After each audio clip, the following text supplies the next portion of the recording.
Each year, worldwide, over 250,000 pedestrians are killed in traffic. Millions of pedestrians are maimed or injured. Join us for the next half hour as we look for solutions on Perils for Pedestrians. On this episode, we visit Vancouver, British Columbia, where we learn about Green Communities Canada. Then we talk with the Executive Director of Better Environmentally Sound Transportation. Finally, we talk with an advocate at Burrard Street Bridge about the lack of respect for pedestrians. Stay tuned.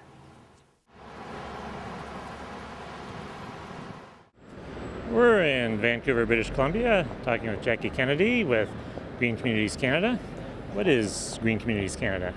We're a national nonprofit association of about 35 members. It sort of fluctuates across every part of the country. So each organization is very grassroots, very community-based, and they work on a variety of different environmental issues, everything from energy, home energy efficiency, windmills and things like that, waste, water quality, water quality for rural communities. And I deal with active transportation under a division called Canada Walks. So active and safe routes to school and school travel planning, walkability workshops, working with Walk 21, a whole variety of different kinds of walking initiatives. What's been going on here in Vancouver this week? We have had the 12th annual Walk 21 conference. It's the only international conference on walking. Started in 2000, and this is the second time it's been to Canada. So in 2007, we co-hosted it with the City of Toronto, and now we're in Vancouver, and it's very exciting to be here. We've got people from 25 different countries, I think, represented over the last 3 days, and today we're having a international summit on active and safe routes to school. What is active and safe routes to school? It's actually more complicated than it really needs to be. It's really about getting parents and families to consider the choices they make around travel, using the school run as a place to start. We know that in Canada, about 36% of children live within a 30-minute walk of their school. Only about a third of those children are actually walking to and from school for a variety of reasons. So our mandate is to provide opportunities to increase and encourage the number of families that choose active travel some of the time, but also to look at the other modes of transportation. We have a lot of school busing here in Canada, especially in the more outlying areas, and there are more efficient ways to run our school busing through changes to policy. We have children spending up to an hour or more on a school bus in the morning and then again in the afternoon. So there are things that we can do through the school travel plan approach to change that.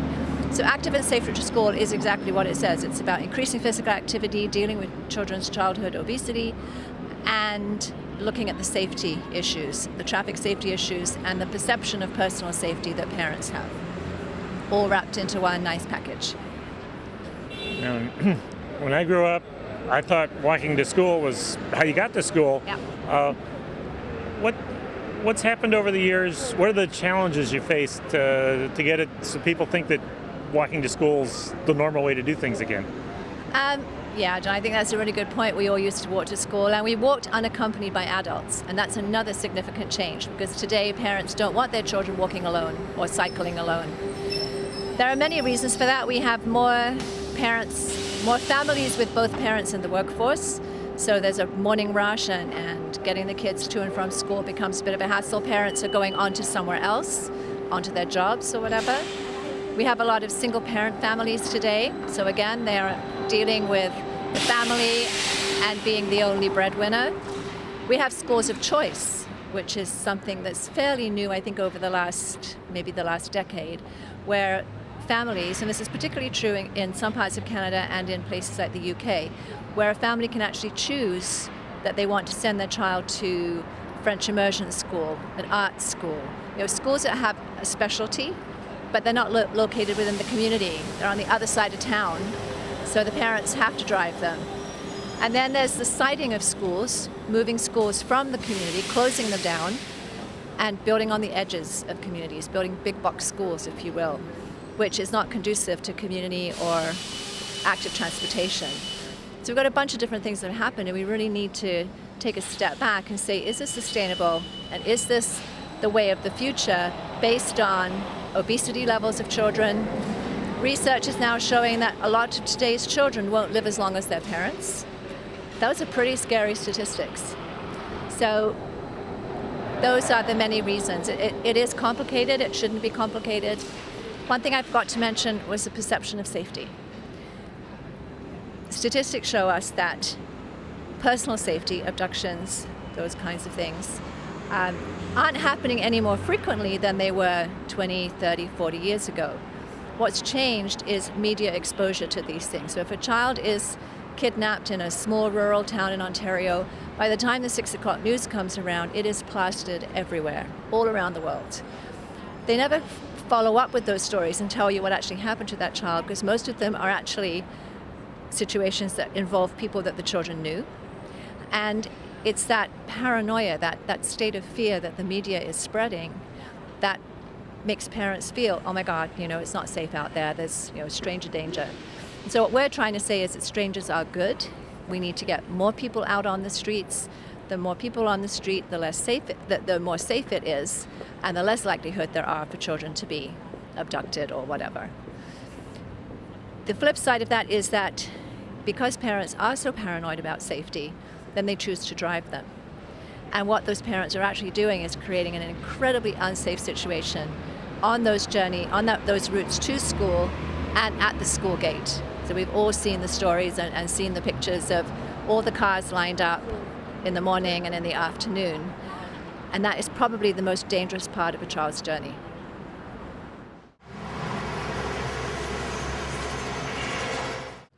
We're in Vancouver, British Columbia, talking with Margaret Mahan with BEST. What does BEST stand for? Better Environmentally Sound Transportation. I didn't make it up. And what is your organization? We're an organization, just like it sounds. We're involved in sustainable transportation, have been for 20 years now. And that means cycling, walking, transit, ride shares, and increasingly all of the other non-vehicular devices that we're seeing out on the streets and in various places. What are some of the things you've been working on lately?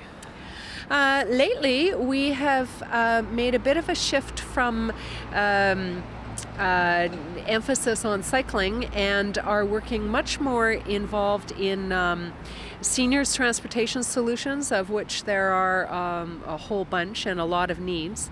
We're working on living street audits with new Canadians in various municipalities in the Lower Mainland. And we continue to do our work on policy and advocacy at various planning tables. What are some of the issues you deal with seniors? What do you do besides just trying to keep grandma in the car as long as you can? Well, we don't try to keep grandma in the car, actually. There are lots of people who do that, quite well, I might add.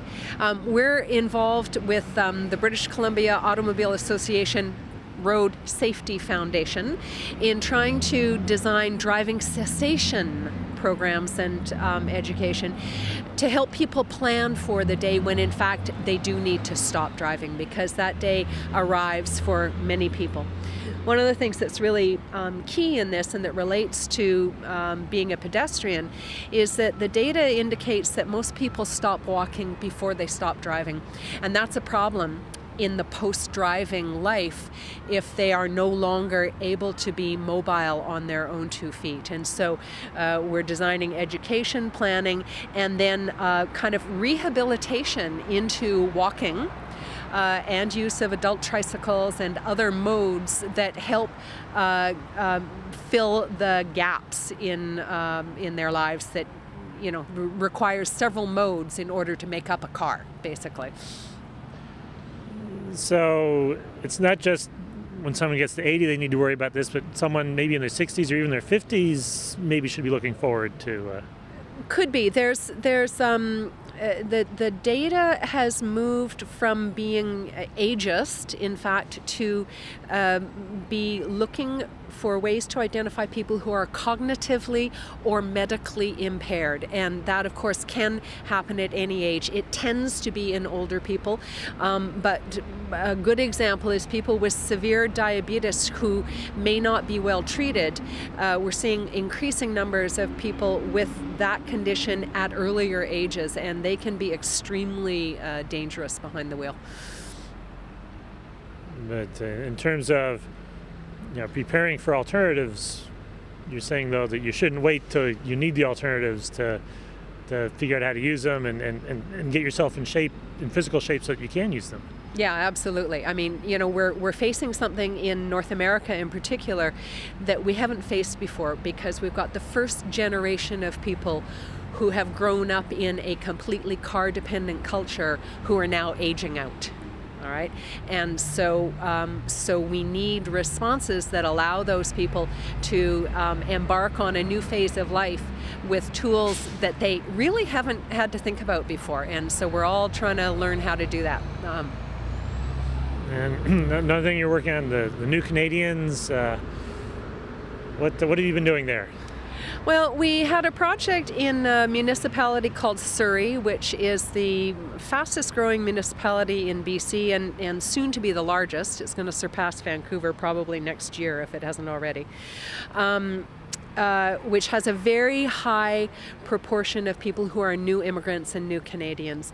And so we designed a project with a couple of the immigrant service organizations out there that allowed us to do some education around climate change and the link between transportation and climate change, and train people in how to do street audits in their own neighborhoods. We then took all of the data that was generated out of those street audits, mapped it, and then put the people who had done those audits with municipal planners in the same room and did a facilitated conversation about what they need and where and why. And it was a lovely example of how you can do kind of environmental education, street infrastructure work, and thinking about what it means to be a pedestrian. And simultaneously help people have a positive interaction with their government, which for many of the folks in Surrey would have been the first time in their lives that they've had an interaction with government that didn't imply danger or trouble. So it was fun. And then here's an example where you're getting new Canadians involved in pedestrian planning of sorts. What else is going on in pedestrian planning in the province? Lots of work. We have seen, I think, over the last 10 years, a whole new generation of planners who have come through the schools who really do see pedestrian facilities as being an integral part of what makes up public space on the one hand and what makes up transportation planning on the other hand. And so that's work well done on the part of academe and on the part of nonprofits like BEST and on the part of municipal governments. We've also got, have had in British Columbia in the last, it's over now, but there was a short-term program that gave municipalities discrete amounts of money to do some planning around built environment and active transportation. In fact, that was the name of the program, BEAT. And that little program resulted in about 60 different small communities creating pedestrian and cycling plans, getting them into their master plans, their master community plans, that in most cases had never been done before. And so there was a real leap forward in terms of people's awareness of how important that is and getting it into those plans.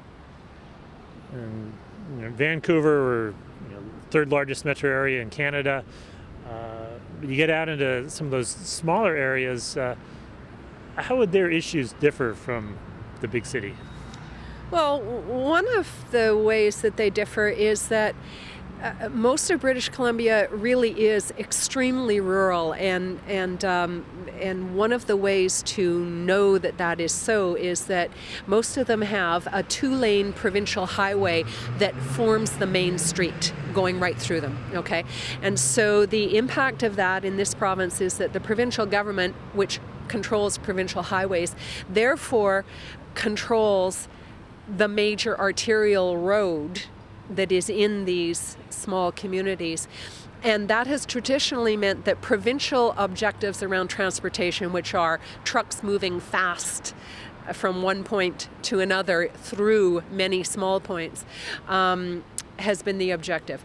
So to have these pedestrian plans in place in small communities now means that there's a balance in that power equation that is starting to emerge. The dilemma that remains is that most of those municipalities therefore do not control either the infrastructure budgets or the policy, which is held by the Ministry of Transportation. And that remains a fundamental flaw in the way that we do things in this province. And historically, Best has done a fair bit with bicycles. You haven't given up on bikes completely. What are you doing for bikes? No, we haven't. Although we've tried to encourage and support another organization here, the Vancouver Area Cycling Coalition, who do just bikes. We've retained some interest in bikes, and love for them. And the way that we're manifesting that these days is with a small but growing service called the Bicycle Valet, which is an event-based service. So event organizers bring us in, pay us to come in, set up an enclosure, take bicycles into this secure parking facility, hold on to them, send them out. Families love it because we take the chariots, we take the kids' extra coats, we take the extra diapers, we take whatever they want to leave with us. And we keep it all safe and secure. So we're actually just getting the first data that shows that bicycle thefts are down this year by about 40% in Vancouver, and I'm hoping that some of that is attributable to the 20,000 bicycles we've parked this summer.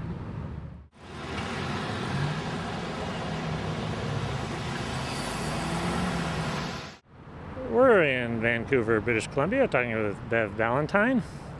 What's this intersection behind us? It's Burrard, which is the access point to Burrard Bridge, which takes you right into downtown Vancouver. And supposing we wanted to cross this street to the far corner, so we have to... Well, it would take us a very long time.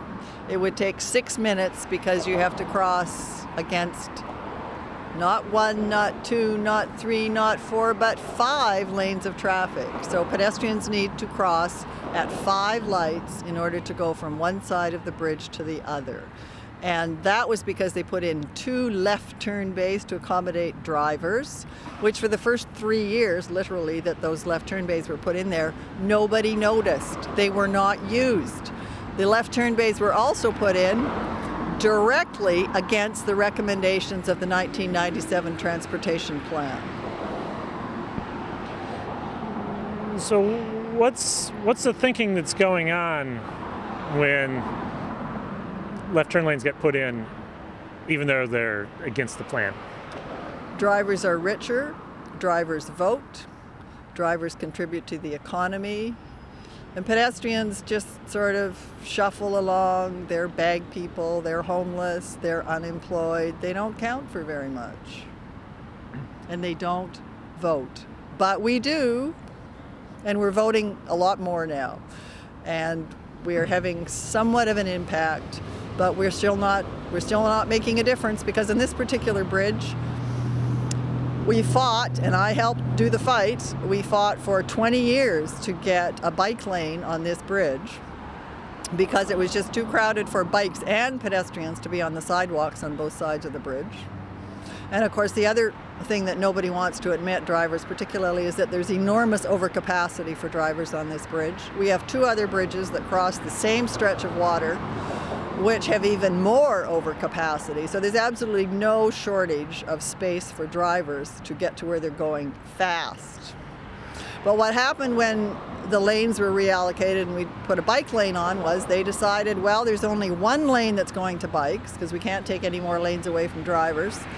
So they took a sidewalk away from pedestrians. So pedestrians now have 1 sidewalk.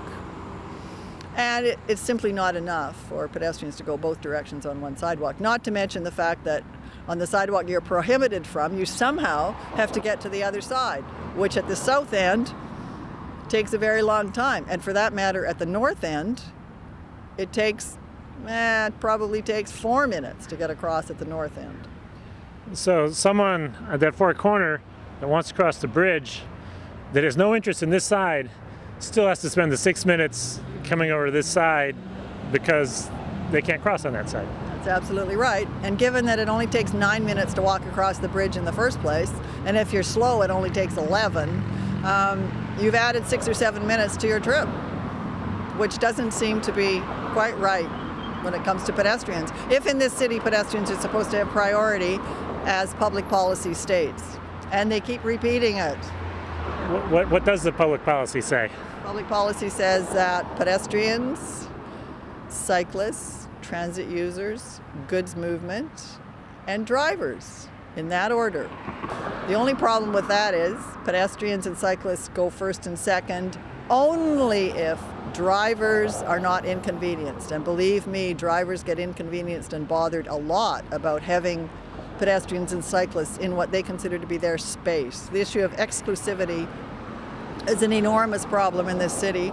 Drivers resent the fact that the pedestrians and cyclists put 1 foot or 1 wheel onto what they consider to be their private space. And of course, they're using their private automobiles, would take up way more space than my feet do, at absolutely no cost.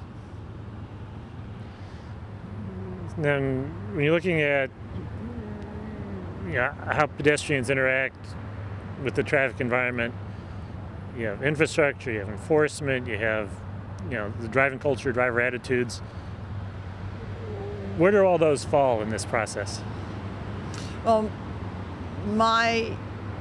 I've always said that the problems for pedestrians are in peril, as you talk about, because of the poor infrastructure, because infrastructure by definition favors drivers and punishes pedestrians. Every so-called safety improvement is done for drivers and not for pedestrians. Infrastructure is built around drivers, and the easier it is for drivers to drive, the less attention they pay. So they're much more careless.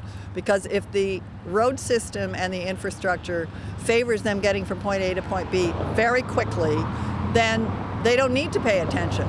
They don't need to think. They don't need to look for whatever might be in their way.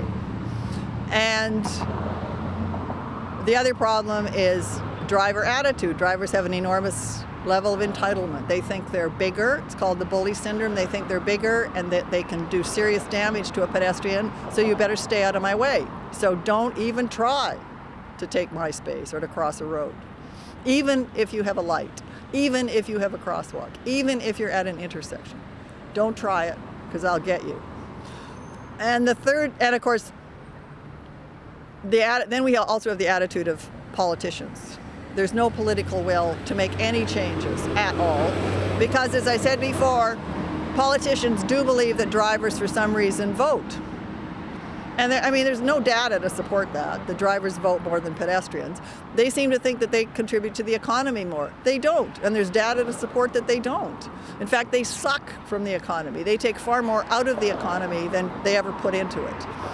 And the third factor is enforcement. There isn't any. The police do not care. So they're a huge problem. The judiciary, which I lump into the enforcement category, doesn't take bad driving seriously. They don't take aggressive driving seriously. They don't lay the kinds of charges that they should be laying. They don't use the discretionary power that the judiciary has. As far as I'm concerned, they never walk either.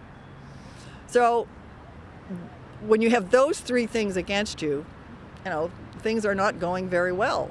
And the truth in terms of police revenue or police resources, if the police combine all of the other issues they deal with, B&Es, gang, murder, whatever else is going on for them, graffiti, we have a graffiti squad, if you can imagine. All of the other issues that the police forces deal with is something in between 3 and 5 times less significant than the death and injury and dollar value that is incurred by traffic. violations and traffic conflict. Yet they put at a maximum 1/10 of the resources into traffic issues. Talked to you last 12 years ago when I was in Vancouver. What's changed since then? There are more bike lanes. That's it. And that, I'm sorry, but that's it. There are more bike lanes. There is nothing more has been done for pedestrians. Nothing more. We're still dealing with the same problems. We still have wide turning radii. We still have new road building. We still have smoother roads. We have more pedestrian lights, but more pedestrian lights aren't helpful because all that means is drivers don't stop for you unless there's a light, which isn't the way it should be. Drivers should absolutely be stopping at any intersection, and there's certain places they should be and it's also legal to jaywalk in certain places in this city too. So in 3 words, progress is slow. What keeps you going as a pet advocate? Rage. I'm in a rage every day. I walk virtually everywhere. I use transit. I have a dog. My dog is very important to us. And I use transit, but I can't take my dog on transit, so I don't use it very much. It's rage. Every day, a driver tries to hit me. And he tries to hit me. I am not in his way. He tries, or she tries to hit me, and I have found in my own personal data gathering, the worst drivers are mothers driving their kids to and from school. They have a level of entitlement that is unbelievable. So it's rage, pure and simple. Visit us on the internet at www.pedestrians.org.